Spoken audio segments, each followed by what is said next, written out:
What's up? What's up? What's up? Let me make sure that this is going first. Are we live? Yes, we are. Okay. Happy Mother's Day, everybody. Happy Sunday. Happy Mother's Day. Happy Mother's Day to all the soon-to-be mothers, first-time mothers, um, mothers who are grandmothers, mothers of children who are deceased, mothers, all the mothers that exist in the world. Happy Mother's Day to you guys. Happy Mother's Day to all the women who are going to be mothers this year or, next year.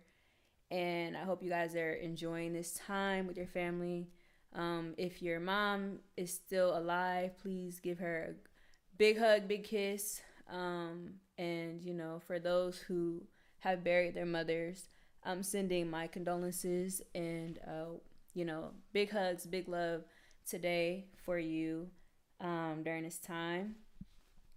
But yeah, I want to start off by just saying Happy Mother's Day to all the mothers out there. Happy Sunday. We're back for another episode. Ooh, what in the...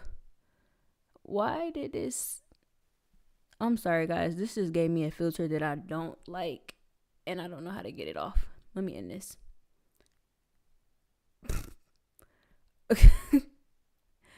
I'm weak. Hold on. I'm live on Instagram, and it gave me a filter that I don't like, so I'm restarting that. I don't like filters, guys.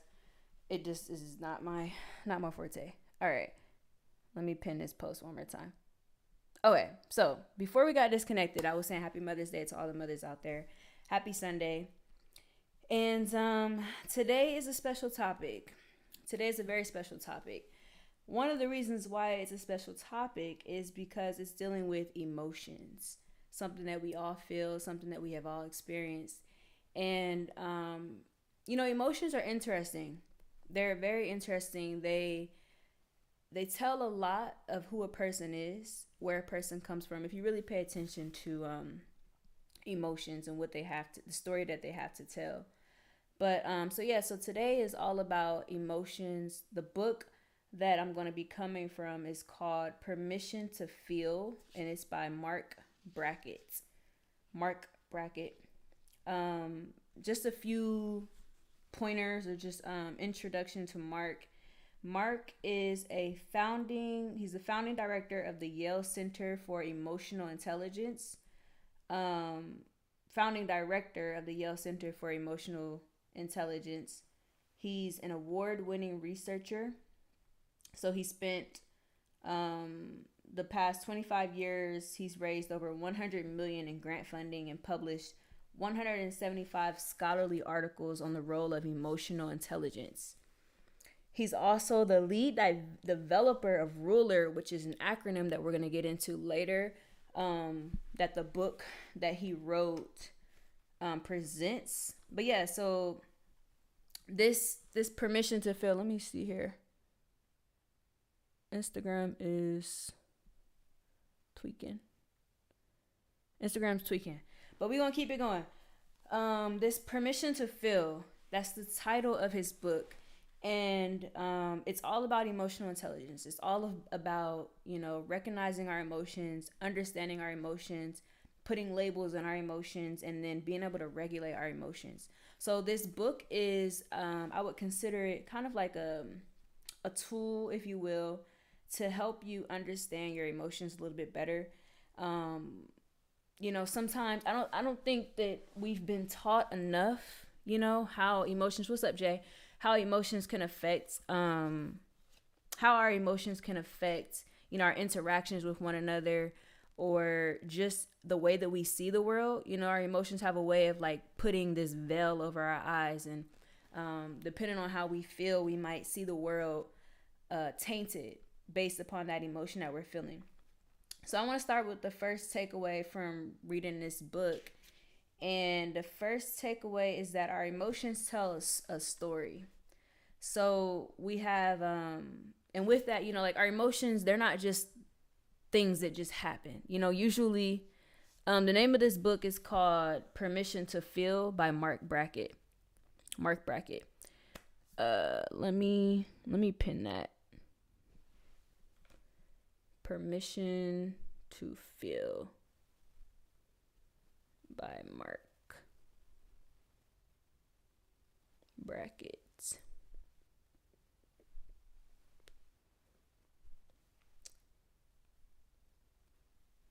Okay. Hi, Kamlin. So the name of the book is called Permission to Feel by Mark Brackett. And with that, the first takeaway is our emotions tell a story. So we have an internal and an external environment. Our internal environment is, of course, the thoughts that we're thinking in our head, whatever's going on inside our head. So let's say, you're getting dressed for work, and you notice that an outfit that you just put on maybe is not fitting how it used to. Maybe it's a little bit looser, or maybe it's a little bit tighter, and then you become self-conscious about the way you look, and now you're thinking or considering changing outfits because of that. That's what we would consider your internal environment.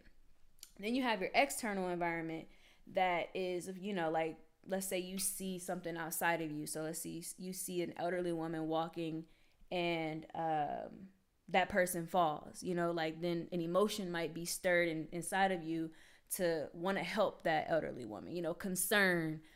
We might feel a little frightened depending on, the circumstances. So our internal and our external environments are basically, they're like the catalyst for these emotions that we experience.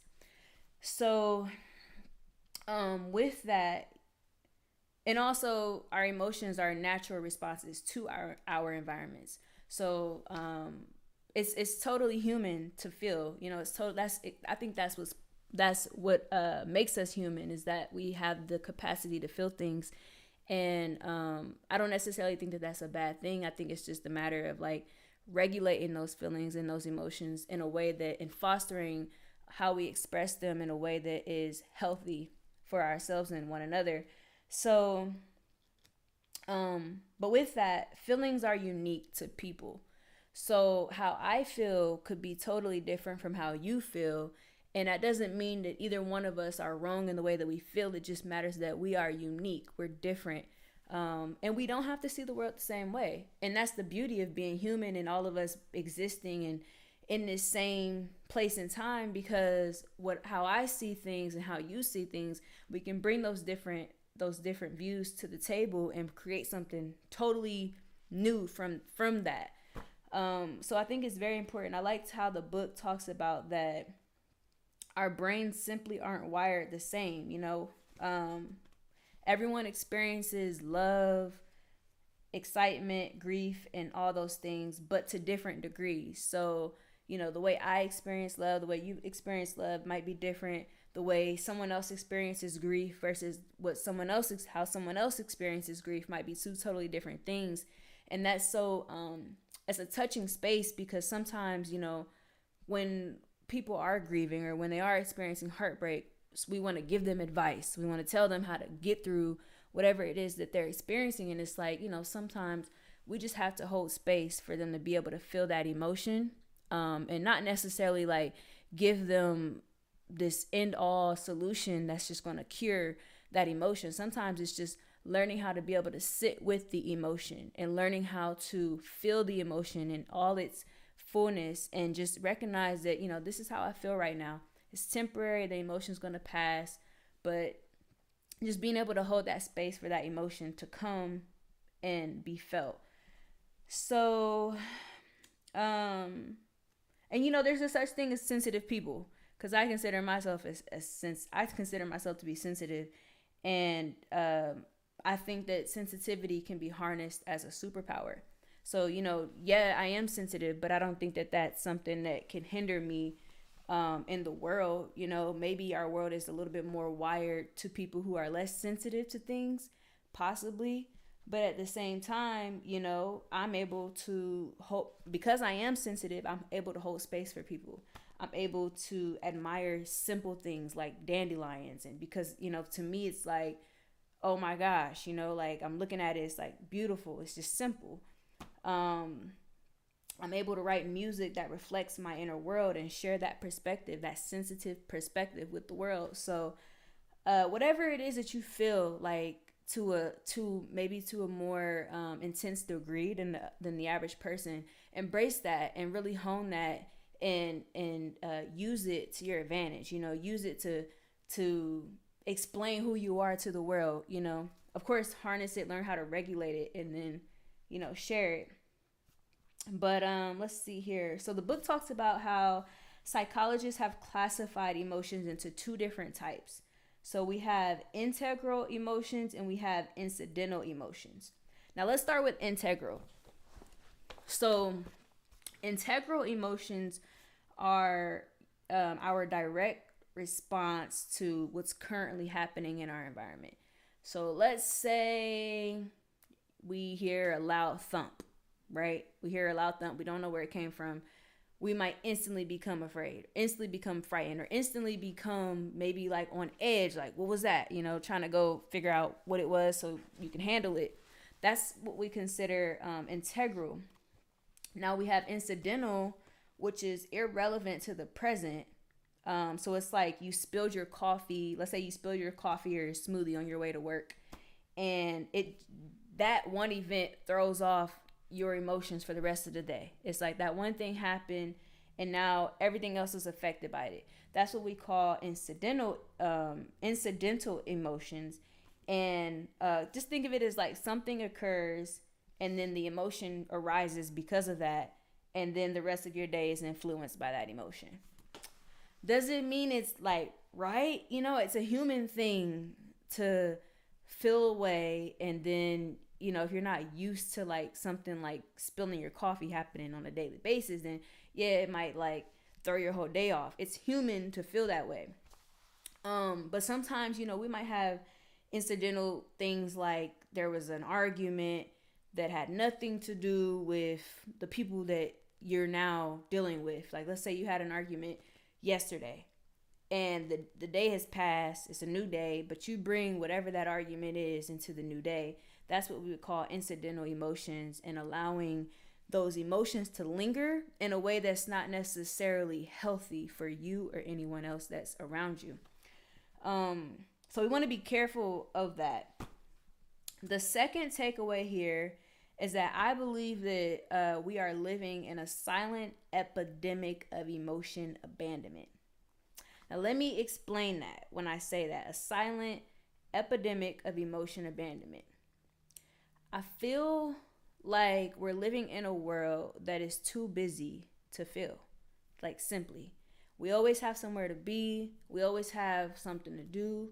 We always have a job to tend to. We always have just like business as usual, life as usual. Either we have, I don't have kids, but someone who does have kids, they don't have time to sit around and just feel certain things sometimes. Sometimes, they have to find a solution, go with it, and in turn, whatever it is that they're feeling gets suppressed. Now, the thing about that is that emotions don't just go away. Like they arise for a reason. And I remember like reading something a long time ago that was basically, it said that tears are physical proof that emotions are real. So no matter, like, it's one of those things where like we like to sweep it under a rug because we can't see emotions. It's not like they're like tangible things that we can hold, right? So oftentimes they get swept underneath a rug, and we act like they don't exist, and we just business as usual, life as usual, like it's just, it is what it is. And a lot of us have this mantra, as we go about our day, because that's what gets things done. That's what keeps business going. That's what keeps our lives at our job. Sometimes we just don't have the capacity to be able to feel because our livelihood depends on our ability not to feel. But with that, there are positive and negative emotions, and they all need to be expressed, period. There's reasons why we don't express. The book suggests that we might be fear of rejection, we might be ashamed, or we could feel that we are making others uncomfortable. And I feel like this might relate more to like men in society, because maybe they don't express their emotions because they feel like it might make them less masculine, if they like cry or like, what's up, Pathistry? It might make them seem less manly, I guess, if they show their emotions. And that's not necessarily true, but I think as a society, we have kind of made it so that like men don't have as much space to be emotional as women. And I think that's just the fact. A man is expected, at least in our society, a man is expected to kind of just put their feelings aside, do what needs to be done, and for the sake of the family, which is an admirable thing. But I think at the end of the day, like, men are still humans, and they still deserve the space to be able to be emotional, right? Not like emotional, like they just exist emotionally, but like to express emotions. But I only said that because I feel like fear of rejection and like shaming, being ashamed of your emotions, I think that applies more to men than it does women. I feel like women have plenty of space in our society to be emotional. But yeah, so there are some emotions, like when we can't necessarily express them, express emotions like to one another, like those positive and negative emotions, if we don't have the ability, or maybe just don't feel the security to express them, the book suggests that we express them in other ways, such as like journaling or transmuting those feelings into physical energy, taking a jog, going for a walk, or doing something like that, so that we can still get that emotion out. Let it arise, recognize it, and then let it pass. Now, with the whole positive and negative emotions as well, the book suggests that we should expand our vocabulary for the emotions that we feel. So oftentimes, like when people ask us how we're feeling, we say, "Oh, I'm feeling good," or "I'm feeling okay," or "I'm feeling well." Like we use those same 6-7 words all the time, and it's like there's over 200 plus words to describe emotion. We just have to find them. We have to identify them and use them when we're talking. And the book also talks about, like, that's the danger, or that's how we know where our society places emotion, because we only use these 6-7 same words to describe emotions. That's an exact correlation, or an exact correlation to how basically our society doesn't value feelings. And we can't regulate what we cannot label. So that's the dangers in having a limited vocabulary when it comes to our emotions, is because we risk being able to label them, and then in turn we mishandle them. If you can't label it, if I don't know what I'm dealing with, I don't know how to handle it. I don't know how to solve this. I can't regulate anything that I cannot label. So that leads me to my last and final takeaway from reading this book, which is that emotional regulation is a skill worth cultivating. Now, personally, I think it's a skill worth cultivating because everyone benefits. You benefit, I benefit, the world benefits. Nobody benefits when we have grumpy coworkers who are bringing in things that from the day before that it has nothing to do with anyone. No one benefits from irritated parents. No one benefits from impatient doctors, teachers, counselors, all of that. So like when we're able to regulate our emotions, we are able to show up in spaces and for people where we can add to instead of taking away. We can add to the energy of the day instead of taking away from people, taking away from the energy of the day. So the book, the author Mark Brackett, he created this acronym called RULER, which stands for recognize, understand, label, express, and regulate. So it's 5 skills for mastering emotions. Recognize your emotion, understand what it is that you're feeling, label it, express it. Don't forget to express it, and then regulate it. Just remember ruler. And then he also proposed a few different strategies to help us regulate our emotions. So the first one is forward thinking, which is basically anticipating the future to predetermine it, and then you're essentially predetermining your response to whatever it is that you anticipate happening, which could be a good and a bad thing, depending on the situation. Another strategy is attention shifting.